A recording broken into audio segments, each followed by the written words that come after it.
O centurião, porém, replicou-lhe: Senhor, não sou digno de que entre debaixo do meu telhado, mas somente dize uma palavra e meu criado há de sarar.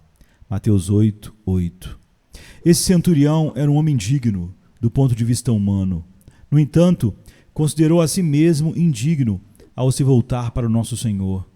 Era um homem tão excelente que até os anciãos dos judeus, normalmente nada simpáticos no que se referisse a soldados romanos, defenderam-lhe a dignidade perante Jesus. Tivesse ele, porém, comparecido com eles perante o Senhor, e certamente minimizaria ou anularia essa sua defesa, pois foi o que fez quando enviou um segundo grupo de amigos ao Senhor. Enquanto os primeiros afirmaram: ele é digno, os outros, como que tiveram de desmenti-lo, declarando em seu nome: Senhor, não sou digno. Os homens de maior valor no mundo costumam não se considerar dignos, enquanto as pessoas menos merecedoras são geralmente aquelas que se vangloriam da própria dignidade, da própria perfeição até. Não seria de admirar que esse homem fosse orgulhoso, pois pertencia a uma estirpe de conquistadores e representava um poder tirânico. Muito embora não ocupasse posição de grande oficial, sendo apenas comandante de uma companhia de uma centena de homens, mesmo assim, não raro são as autoridades de pouca importância mais arrogantes que seus superiores. Quando um homem é alçado a posição muito elevada e de grande responsabilidade, com frequência suas obrigações o chamam de volta à sua realidade.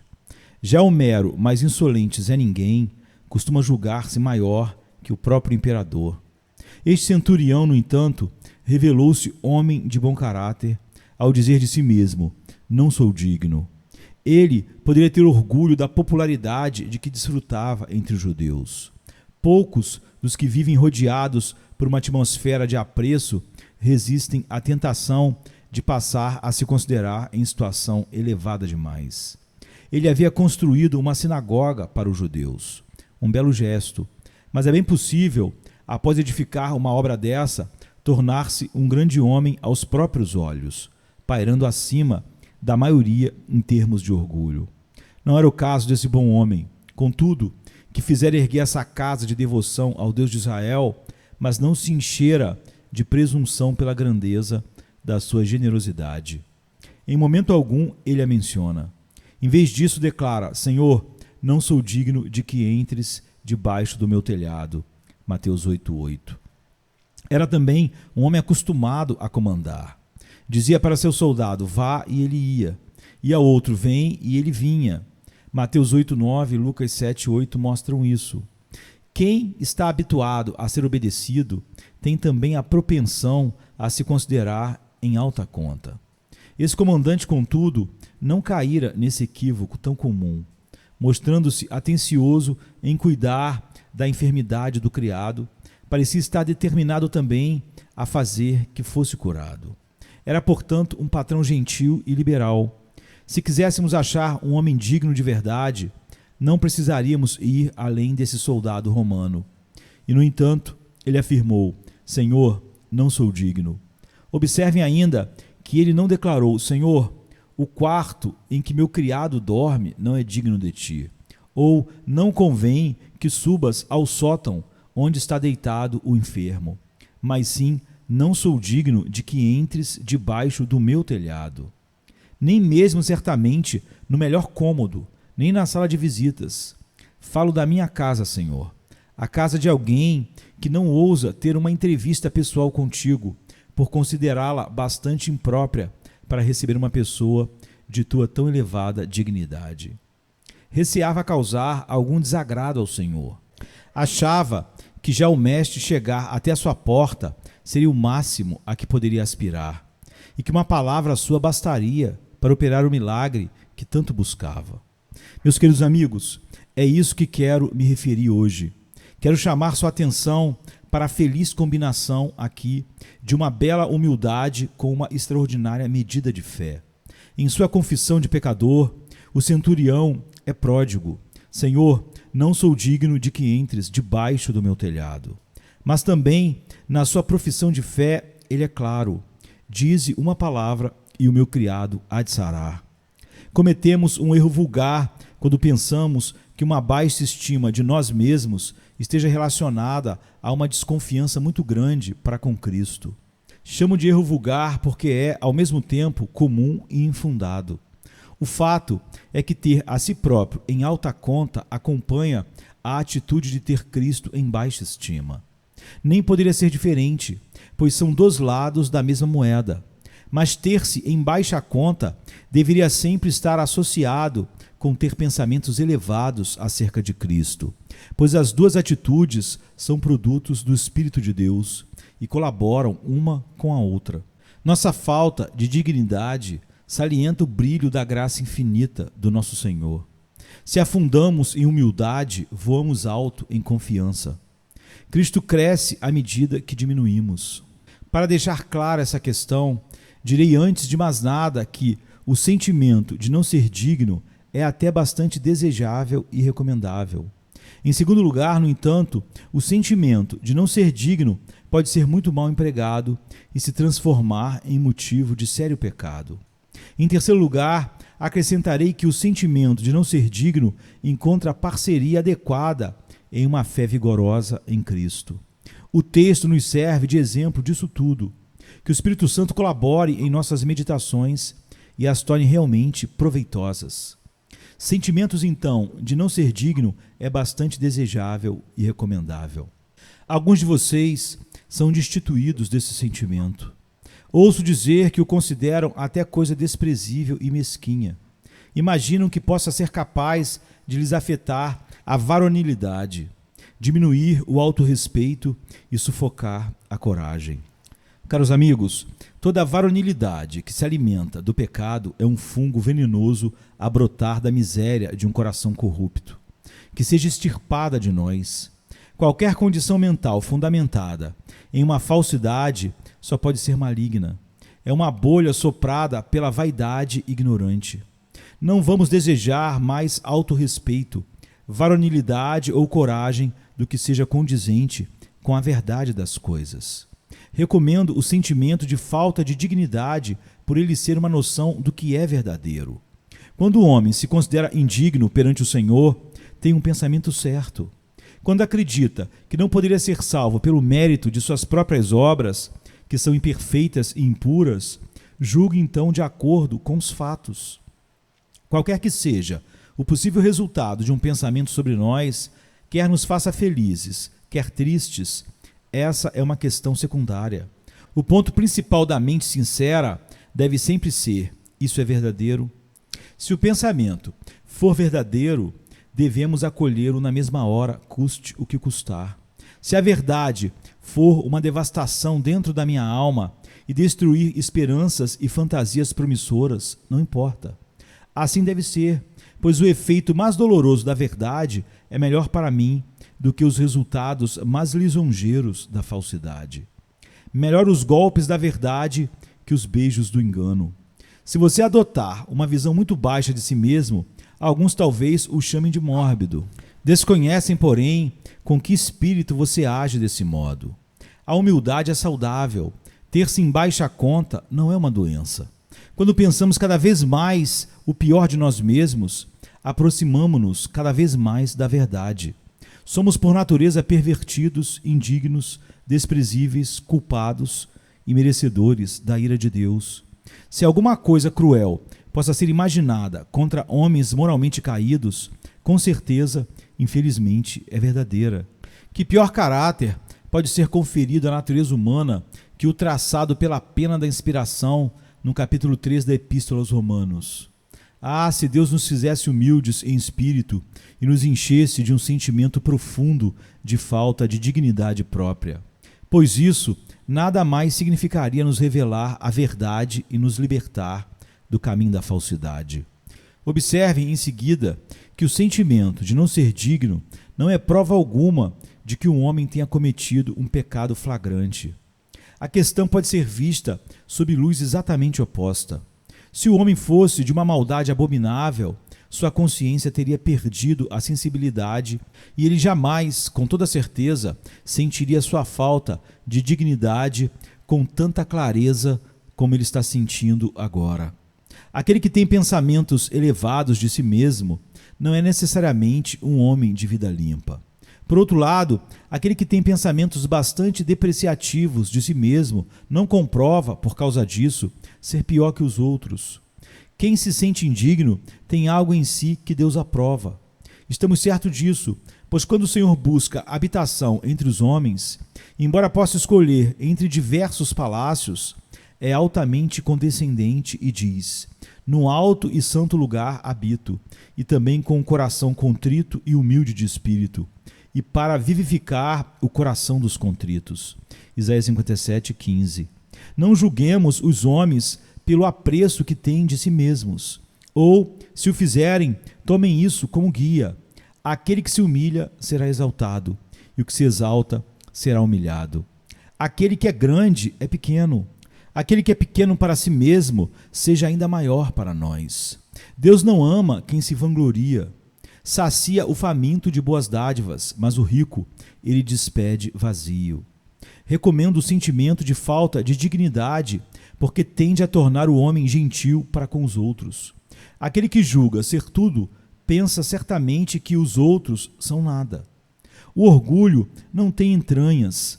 Prefere, por exemplo, expulsar um criado enfermo, porta fora, a lhe buscar um médico. Um homem orgulhoso diria: sou um homem sujeito à autoridade, tendo soldados abaixo de mim, e não vou perder tempo cuidando de um criado doente. A simpatia, a afabilidade e a estima dos outros são estranhas à casa do orgulho, mas fixam residência com aqueles que se consideram indignos. Amados, é bom que vocês se tenham em baixa conta, porque assim terão mais pensamentos a reservar para o sofrimento alheio. Se souberem que são indignos, reconhecerão os clamores do seu próximo e não se sentirão diminuídos por cuidarem do mais pobre e do mais obscuro.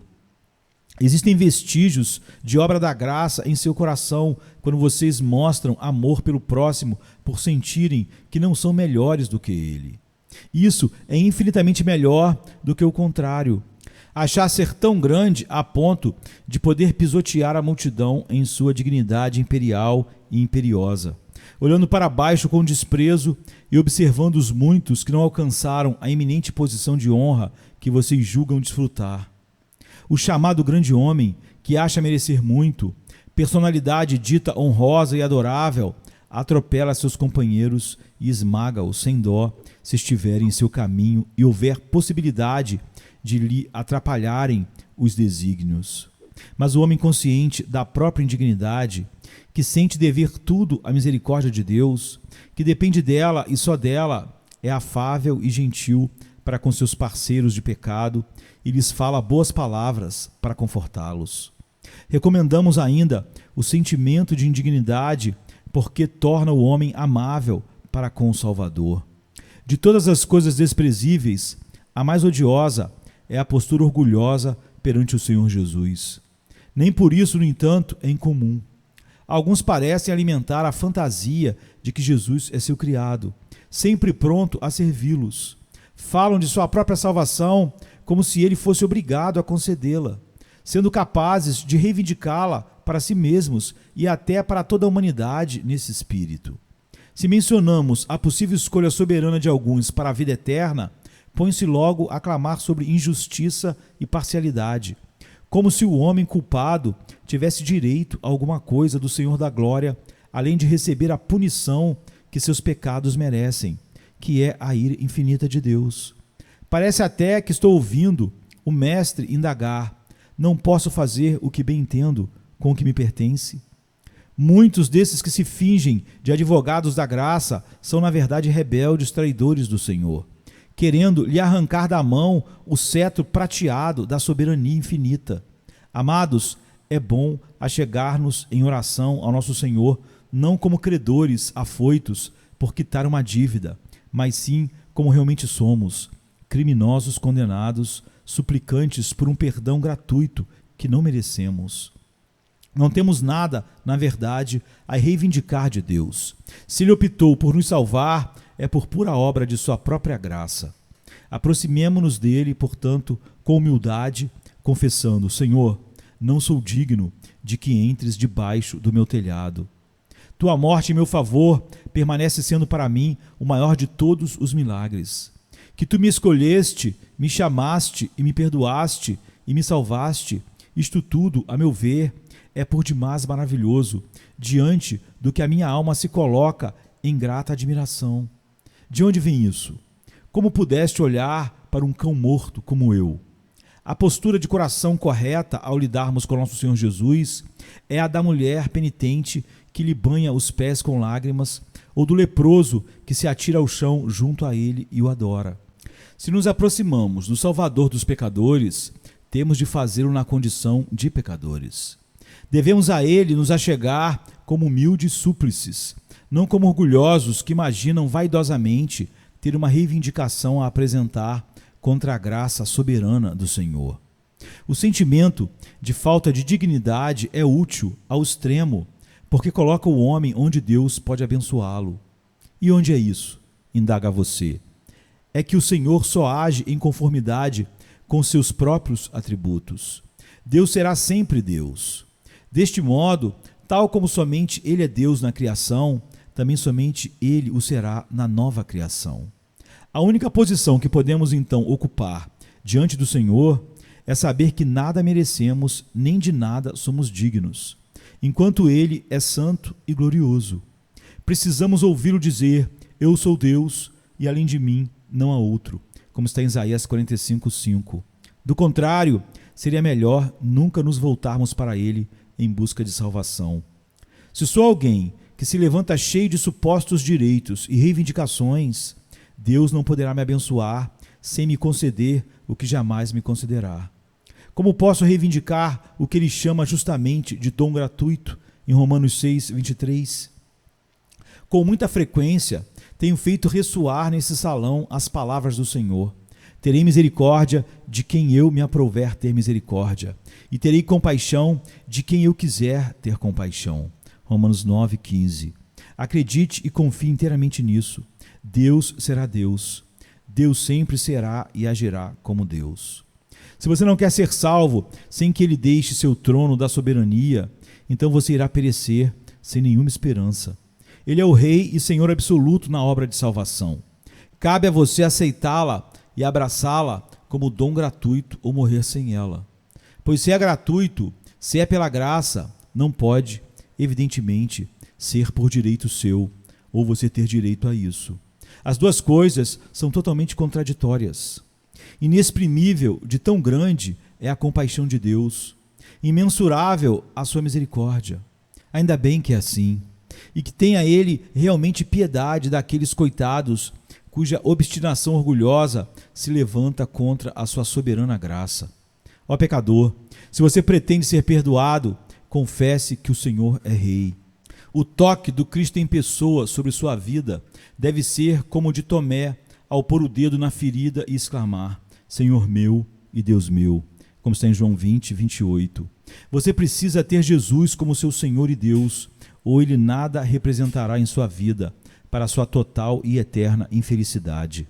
Nenhum homem, amados, poderá se render a isso até ter plena convicção da própria indignidade. Não somos dignos de sermos salvos. Se fôssemos, seria por dívida, não por graça. Não somos dignos de receber bem algum das mãos de um Deus que só temos ofendido.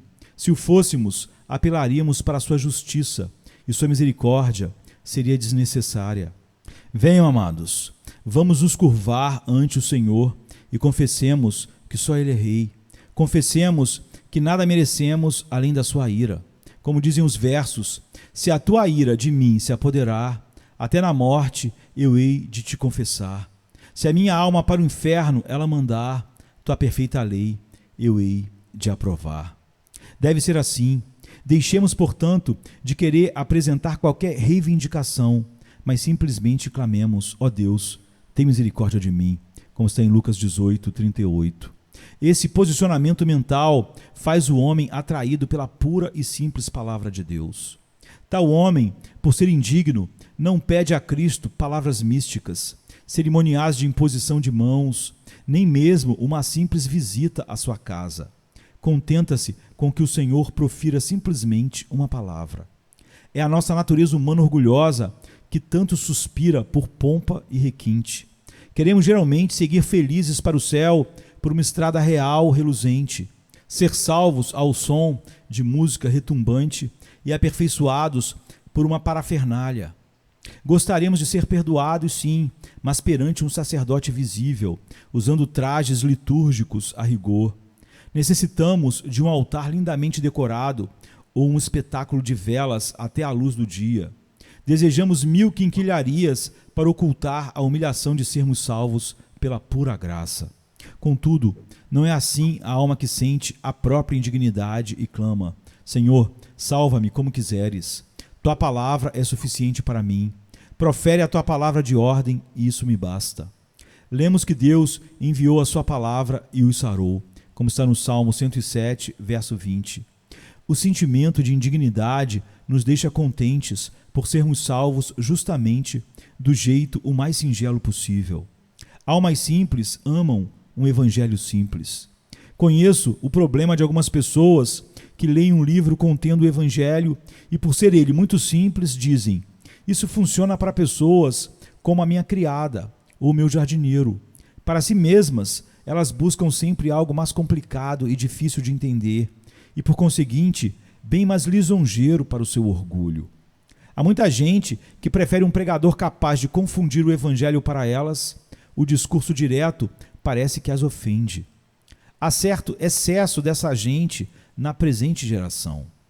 Algumas pessoas, quando ouvem aquilo que não são capazes de compreender, exclamam com fervor: que discurso maravilhoso! Fico deliciado ante um homem de cultura como esse, que eleva o tom da pregação acima do que as classes inferiores são capazes de entender.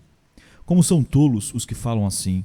Quanto mais simples a palavra, mais provável que seja de Deus. Paulo não disse: tendo este ministério, usamos de grande simplicidade de discurso? O evangelho não é enviado ao mundo para a elite, para poucas almas escolhidas que preferem ler ensaios. O evangelho é enviado ao mundo para toda criatura, como está em Marcos 16, 15. Precisa ser tão simples que até os analfabetos possam entendê-lo e pessoas com a mais limitada educação ou nenhuma sejam capazes de compreendê-lo. Você, que é um cavalheiro fino e educado, talvez goste de um evangelho de fino acabamento, que só meia dúzia de pessoas consegue captar.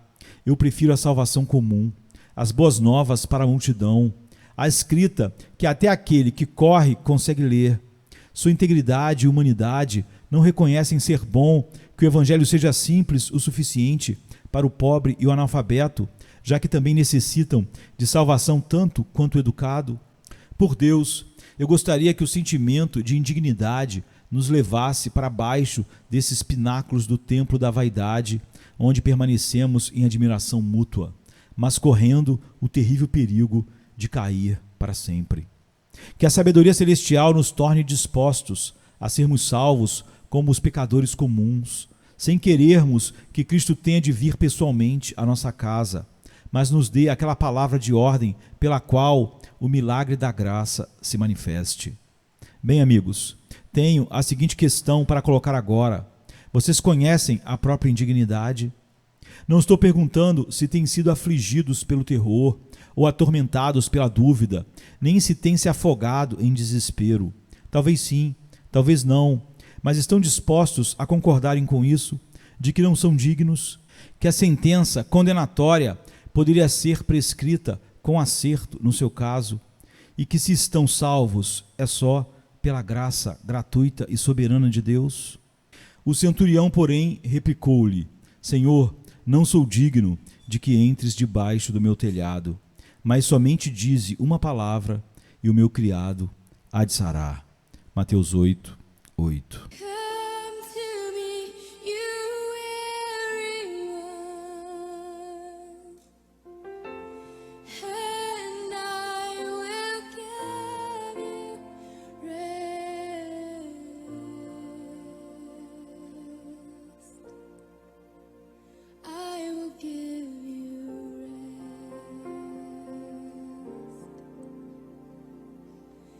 Come to me.